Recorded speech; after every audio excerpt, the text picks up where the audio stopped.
Hi everyone, I'm back and it's actually the same day from a previous video that I did earlier that I'll be uploading.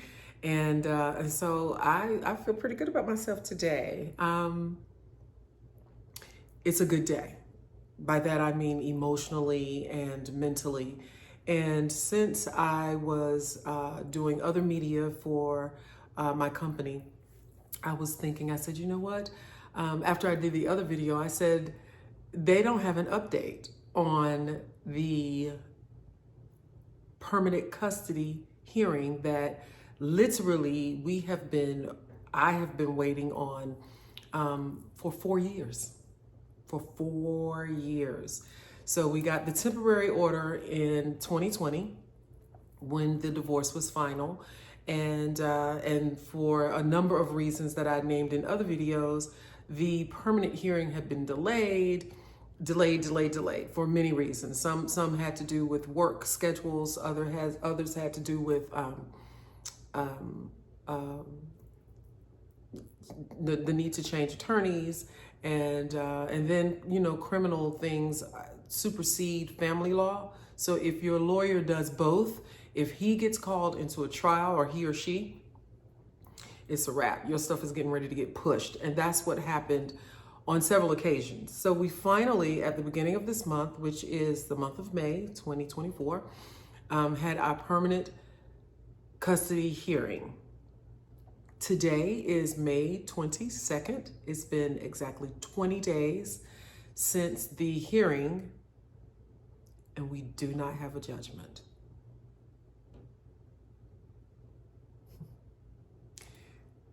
Yeah.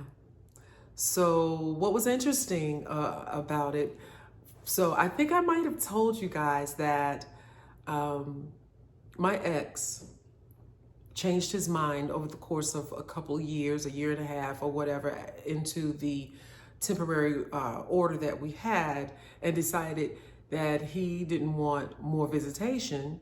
He wanted at least 50% custody of the children. And then within a matter of months, after, I don't know, I said hello wrong, he decided he wanted full custody of both children. And so at that point, he went out and hired the most expensive family law firm in the state, I've been told. Certainly the most expensive firm in our city, but I've been told in the state. Pretty big, pretty powerful, and extremely intimidating for me because I was not able to afford anything like that. I was still the custodial parent and providing for 3 people on one artist's income. So she wasn't gonna get the big time law firm. That wasn't gonna happen.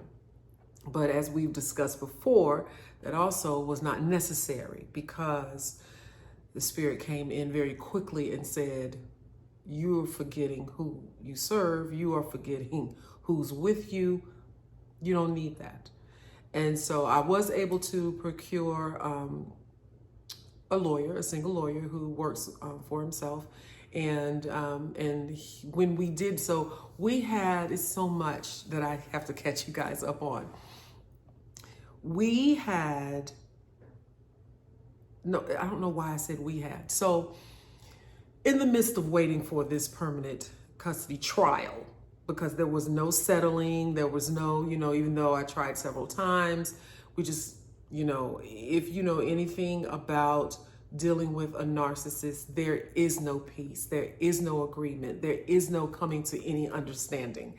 No matter what it looks like at any given point or time, you may think that you have come to an agreement and all is getting ready to be well, and within moments, for whatever reason, that can change very quickly and swiftly, and it does.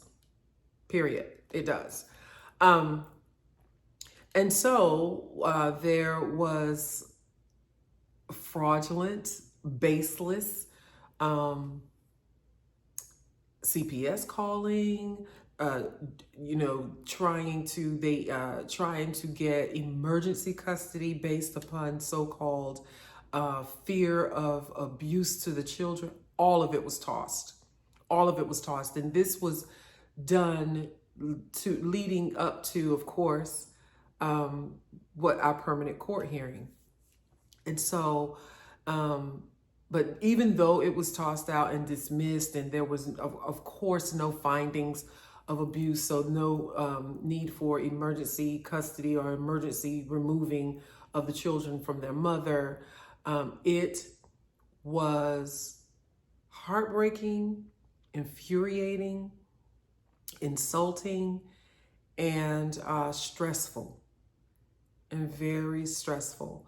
And so I'm trying to remember where I was going with that. So there was a lot of strife that occurred between my son and I, because he's older, and of course he wants his father's approval, as teenage boys do, and it's just been very difficult to get a child yearning for the parent that hasn't been there as diligently and as often as present, to get a teenager who's been yearning for that and now sees an opportunity to have that, is now willing to do and say whatever to get that, right? So that's been difficult. But thank goodness it looks like a lot of that is turning around, because I have refused to give up. I've refused to give up on my son. After so many people told me to just let his father have him, he'll be back in years to come as he matures, but don't take yourself through all of that stress of of pushing for a relationship with him, and that's a no-go for me. That's a no-go. I'm not built like that, and I'm not saying that may not be the answer for other parents going through similar situations. It could be. But there was no no violence or no one in danger involved. It was just a mouthy, disrespectful teenager that knows how to push buttons and will do and say anything to get their way. It was kind of typical teenage stuff. I just wasn't used to it from my son, and I certainly was not used to it in terms of it being them against me, or us against them, or whatever. And so it has taken a lot of leaning in and really removing ego, so that so I'm not taking things super personally and being pissed off with my son. Because at the end of the day, the relationship has to take paramount priority over all the crap that's going to make you mad. And there's going to be a lot that make you mad. And for a period, I believe it was like for a week and a half, until we had to go into court for this so-called ex parte emergency custody, I couldn't sign my children out of school, either one of them. And you can imagine how insulting that was for me. And on top of the fact that I am a child abuse advocate, and have been very vocal in the public spaces and places for over 20 years. So it was insulting, and if I wasn't clear about who I served up until that point, I'm clear now, because I had all kinds of visions and dreams of, how many tires I could slash and windows I could bust out. But thankfully, the flesh creature didn't win on that one, because obviously you're not going to do anything that would put you in danger of separation from your child. And that is how you have to think at all times, because you will be tried. And so I would love to say that spirituality was the main reason why I did not act out on some of the foolish, immature thoughts that I had of get back. And that played a part, but it was not always the first the first constraint. Other times it was that I'm absolutely not going to do anything that would separate me from my children, and that's enough. That's that's spiritual, because excuse me, parenting is ministry.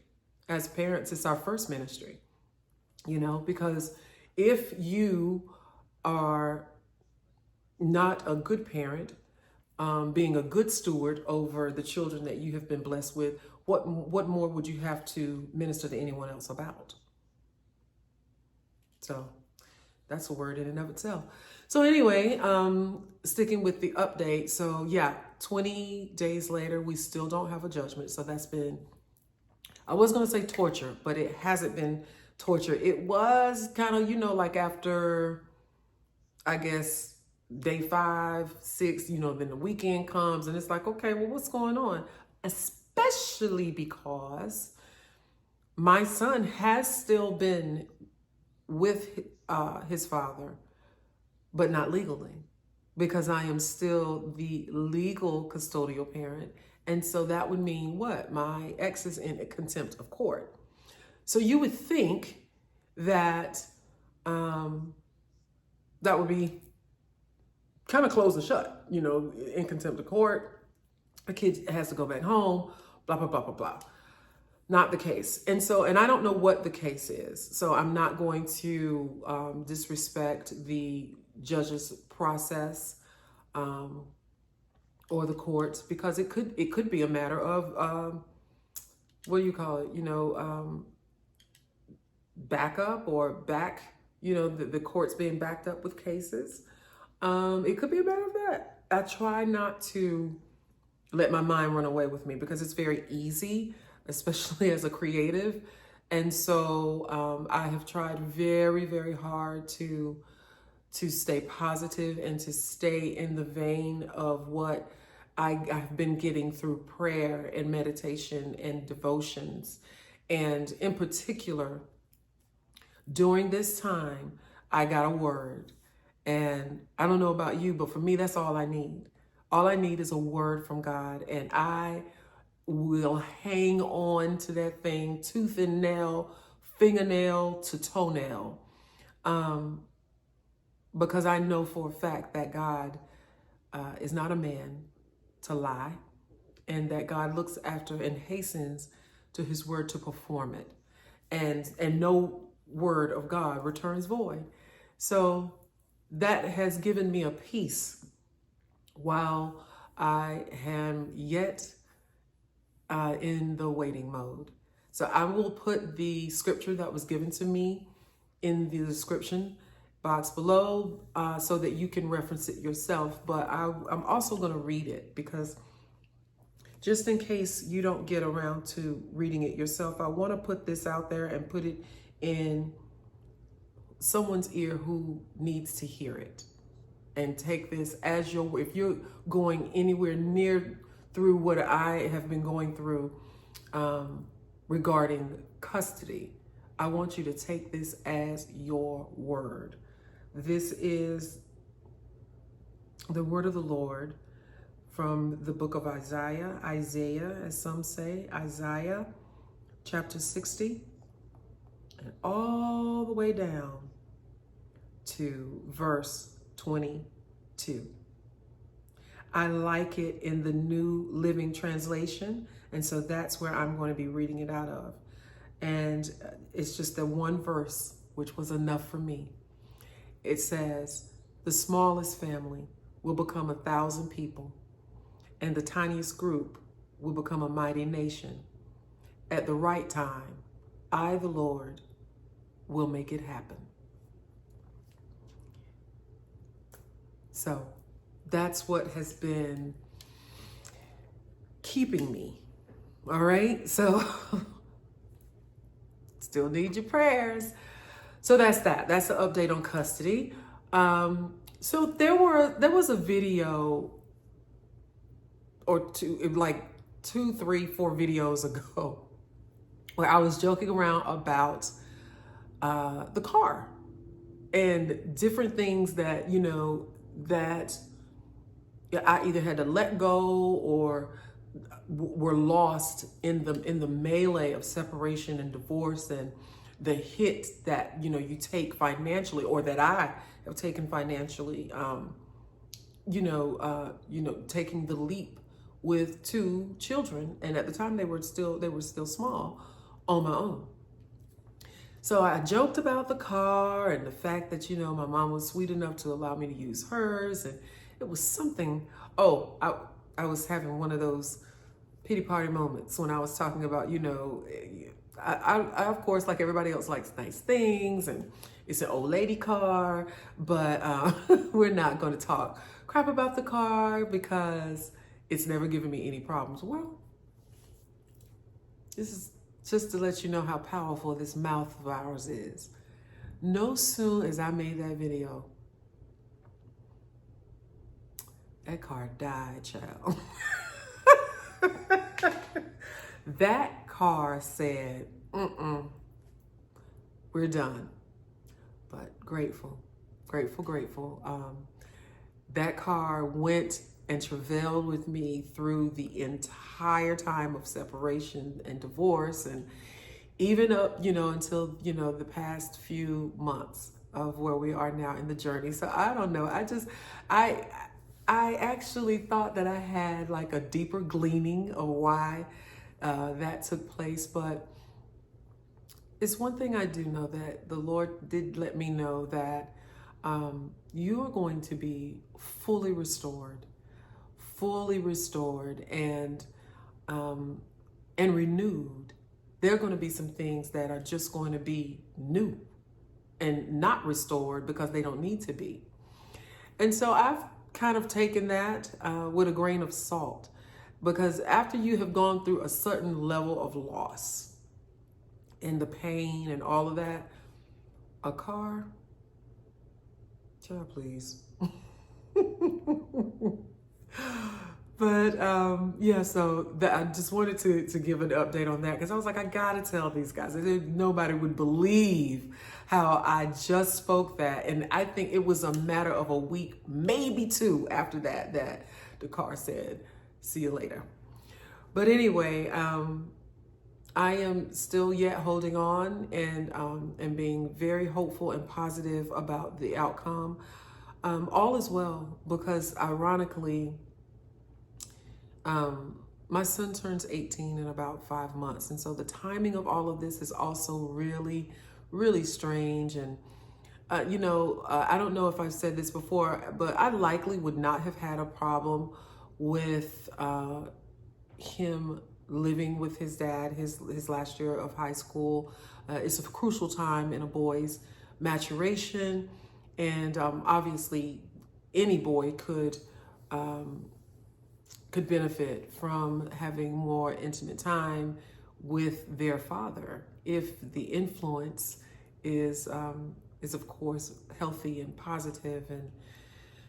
And so, I have really just, and clearly, obviously, I don't feel that the influence is. And so I've just had to remain very prayerful. I mean, prayerful like I never in life thought I would be. And sometimes that is the whole point. Because I do believe that the Godhead cares nothing about too much about what it takes to get you into deeper relationship and where you need to be as an individual for God's purpose. And maybe, I thought I was already deep. I thought I was already praying enough, but you just never know. And those are the things in which we have to trust and obey. I think that's all I got.